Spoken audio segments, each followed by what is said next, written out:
Om Shanti. Good morning. आज 10/9/2024 মধুবন থেকে বাপ দাদা বলছেন, মিষ্টি বাচ্চারা, মায়াকে বশ করার মন্ত্র হলো মনমনা ভব। এই মন্ত্র দিয়ে তোমরা সব খুবিয়া সময় হয়ে এর মধ্যেই যত কিছু চাওয়া পাওয়া সব এর মধ্যেই আছে। এই মন্ত্রই তোমাদেরকে পবিত্র বানিয়ে দেবে। কি হলো? মায়াকে বশ করার মন্ত্র কি পেলাম? মনে মনে আমি কে, আমি কোথা থেকে এসছি, কিসের জন্য এসছি, কোথায় যাব, কিভাবে যাব, এটাই হলো বশীকরণ মন্ত্র। এই মন্ত্র যদি আমরা প্রত্যেকটি কাজের মধ্যে হাত দিয়ে কাজ করছি, মনে মনে ভাবছি, তাহলে মায়া আমাদের কিচ্ছু করতে পারবে না। এটাই হলো বশীকরণ মন্ত্র। তার জন্য পবিত্র থাকতে হবে। প্রশ্ন, আত্মাকে সেফটি কা নম্বর 1 সাধন কি? আমরা আত্মাকে সেফটি রাখার সব থেকে সাধন কি? যেমন মানুষ সেফটি রাখার জন্য প্রধানমন্ত্রী মুখ্যমন্ত্রীকে পুলিশ গার্ড দেয়, তাও কত মন্ত্রীদের মেরে দিয়েছে। ইন্দিরা গান্ধী, রাজীব গান্ধীকেও, মহাত্মা গান্ধীকেও মেরে দিয়েছে। কিন্তু আমরা এমন একটা সাধন বাবা দিচ্ছে, এই পৃথিবীর কেউ আমাকে টাচও করতে পারবে না, মারা তো দূরের কথা। তাহলে আমাদের সেফটি সাধনের জন্য 5টা কথা মনে রাখতে হবে। 1, বাবাকে স্মরণ করতে হবে। যত যত আমরা বাবাকে স্মরণ করব, ততই বাবার শক্তিগুলো আমাদের মধ্যে আসবে। কারণ এই পৃথিবীর মধ্যে সব থেকে বড় শক্তি হলো ভগবানের শক্তি। এই শক্তির দ্বারাই আমাদের ক্যারেক্টার, আমাদের চরিত্রকে আমরা নির্মাণ করব। আমরা মানুষগুলো অমানুষ হয়ে গেছি, অসুর হয়ে গেছি, চরিত্রহীন হয়ে গেছি। ভগবান এসে আমাদের চরিত্রবান বানাচ্ছে। তাই তোমরা মায়ার উপর বিজয় প্রাপ্ত করতে পারবে যদি তুমি আমাকে স্মরণ করো। আমাকে স্মরণ করতে করতে তোমাদের সব কর্মেন্দ্রিয়গুলো শান্ত হয়ে যাবে। কর্মেন্দ্রিয়গুলো পতিত হয়ে গেছে, আগে পাবন ছিল। যত বাবাকে স্মরণ করব, পতিত কর্মেন্দ্রিয়গুলো শান্ত হয়ে যাবে। ইয়াদের দ্বারা আমরা শক্তি পাবো ভগবানের।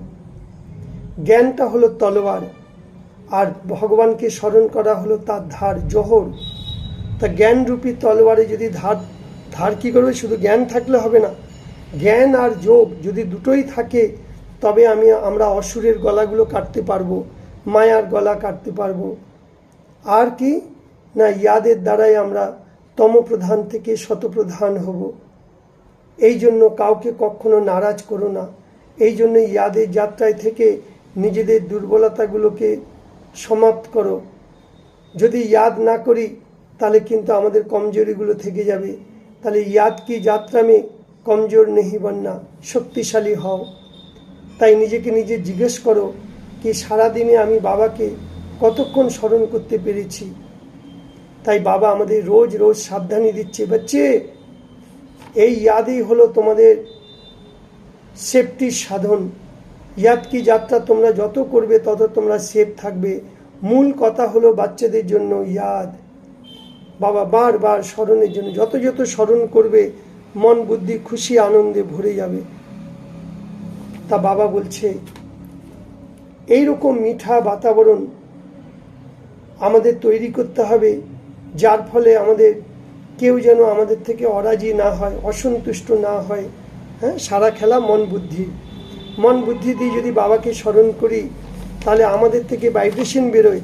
যেমন ধূপবাতি জ্বালালে তার সুমিষ্ট গন্ধ চারিদিকে ছড়িয়ে পড়ে, ঠিক আমরা যখন বাবাকে স্মরণ করি, তো আমাদের পজিটিভ ভাইব্রেশনগুলো চারিদিকে ছড়ায়, যার ফলে সেই বাতাবরণে সকলেরই ভালো লাগে। এই রকম বাবার সমান আমাদের বিদেহী, ভগবানের কোনো শরীর নেই, আত্মারও শরীর নেই। তাই বিদেহী বাপকে বিদেহী হয়ে স্মরণ করো, পুরুষার্থ করো। ইয়াদের বল দ্বারা নিজের স্বভাবকে মিঠা আর কর্মেন্দ্রিয়গুলোকে শান্ত করো। সদা এই নেশাতেই থাকো কি আমরা এখন সঙ্গম যুগী পবিত্র ব্রাহ্মণ আত্মা, আমরা কলিযুগী নই। কলিযুগী কারা? যারা ভগবানকে জানে না। সঙ্গম যুগী কারা? আমরা আত্মা পরমাত্মাকে জেনে ভগবানের কথাগুলো রোজ শুনছি, ভগবানকে স্মরণ করছি। এই নেশাতে থাকো। বাবা আমাদের নতুন বিশ্বের মালিক বানানোর জন্য পড়াচ্ছেন, তাই যেন আমাদের মনের মধ্যে কোনো অশুদ্ধ খেয়ালত চিন্তা ভাবনা যেন না চলে, সেগুলোকে সমাপ্ত করো। ফের বাবা বরদানে বলছে, বাচ্চে অকাল তখত, অকাল মানে আত্মাকে কোনোদিন কোনো কাল খেতে পারে না, অবিনাশী। তা তখত মানে সিংহাসন, ভ্রুকুটির সিংহাসন। তো অকাল তখত আর দিল তখত, দিল মানে ভগবানের হৃদয়ের সিংহাসন। তো অকাল তখত আর দিল তখত পরে বসে সেই সদা শ্রেষ্ঠ কর্ম করে, তাকে বলা হয় কর্মযোগী। এই সময় আপ সবই বাচ্চোকে দুটো তখত পেয়েছো তোমরা, দুটো সিংহাসন। একটা হলো অকাল তখত, দ্বিতীয় হলো দিল তখত। কিন্তু তখতের বসে কে বসবে? যে রাজ্য করতে পারবে। হ্যাঁ, আত্মা রাজা, ভ্রুকুটির সিংহাসন। হ্যাঁ, অকাল তখতে বসেছি, আর কর্মেন্দ্রিয়গুলো আমার কর্মচারী। এখানে যদি আমি এগুলো ঠিকভাবে চালাতে পারি, আমার অধীনে থাকে, তাহলে ভবিষ্যতে আমি রাজা হব। তাই অকাল তখত নসীন হ্যায় তো স্বরাজ্য অধিকারী, আর সেই হবে ভগবানের হৃদয়ের সিংহাসনে বসবে, দিল তখত নসীন। সেই অধিকারী, উত্তরাধিকারী হবে বাবার, যার মধ্যে রাজ্যভাগ সব এসে যাবে। কর্মযোগী অর্থাৎ দুটো তখত নসীন, দুটো সিংহাসন।